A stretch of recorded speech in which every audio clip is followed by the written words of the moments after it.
les nations et les peuples d'Afrique se sont fait voler le XVIIe et le XVIIIe siècle, sur le continent où l'histoire humaine a commencé et a connu ses premiers développements civilisationnels qui ont ensuite formaté le reste de la civilisation méditerranéenne. Je pense à l'Égypte antique. Vous vous êtes fait voler le XVIe, le XVIIe siècle et une partie du XVIIIe par l'esclavage. Puis le XXe par la colonisation. Je ne donne pas de leçon, je fais juste la remarque. Les médias actuels ne portent leur attention sur l'Afrique que pour donner des mauvaises nouvelles.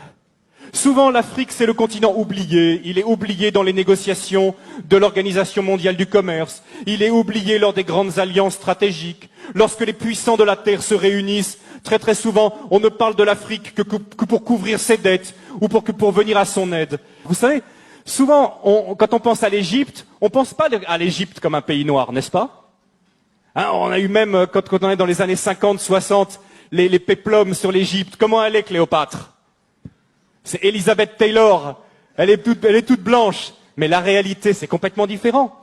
Toutes les recherches historiques ont montré qu'à l'époque de Moïse, ont montré qu'à l'époque biblique, l'Afrique était un pays noir. Et d'ailleurs, il suffit de regarder les hiéroglyphes aujourd'hui pour voir toutes ces femmes égyptiennes avec les cheveux tressés qui ressemblent à s'y méprendre aux Peuls du Sénégal. Des recherches ont montré que les Peuls du Sénégal, pour ceux qui les connaissent, sont parmi les descendants les plus directs des Égyptiens. Les travaux, entre autres, du professeur Cheranta Diop et d'autres ont montré que l'Égypte était un pays noir, que l'Éthiopie était un pays noir et que la Libye était un pays noir. On l'appelait la Cyrénaïque, avec la ville de Cyrène, ou la Tripolitaine. C'est un pays noir.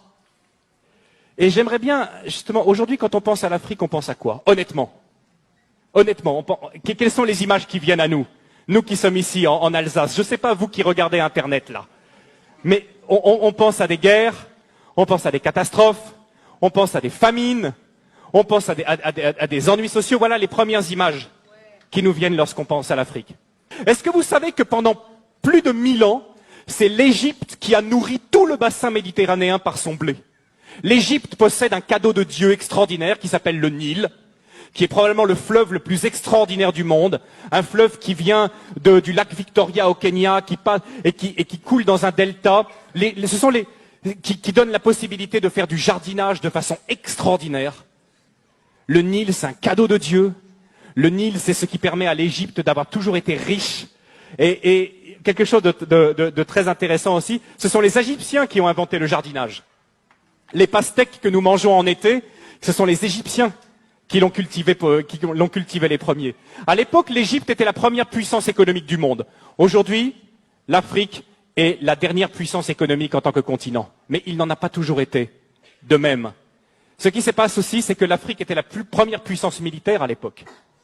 À l'époque, l'Afrique était une puissance militaire qui faisait trembler.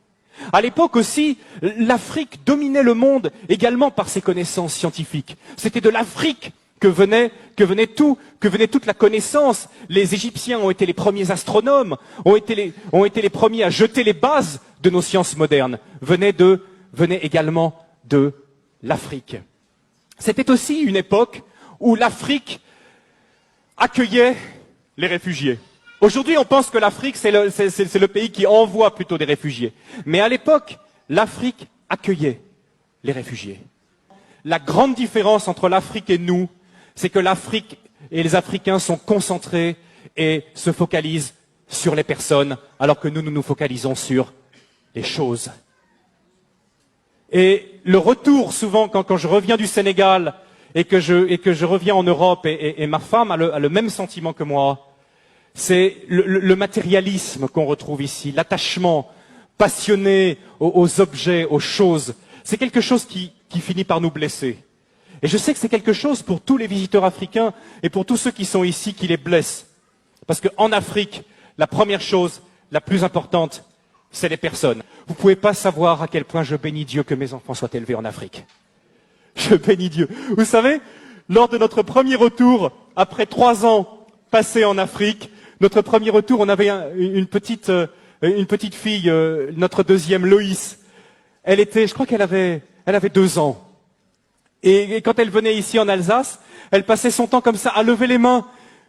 Quand elle voyait les gens, elle levait les deux bras comme ça. Parce qu'elle savait qu'en Afrique, elle avait expérimenté que quand un enfant tend ses bras, qu'est-ce qui se passe? N'importe qui soit de la famille ou pas, va prendre l'enfant dans les bras, dire une parole gentille, le consoler. Et elle était là en Europe, elle tendait ses bras comme ça, mais c'est pas la même chose ici. C'est pas la même chose. Grandir en Afrique, c'est grandir dans le continent le plus humain, le plus chaleureux et pour moi le plus merveilleux qui se puisse être. Je remercie. Encore une fois ce matin, je profite de ce passage, je dis merci à l'Afrique.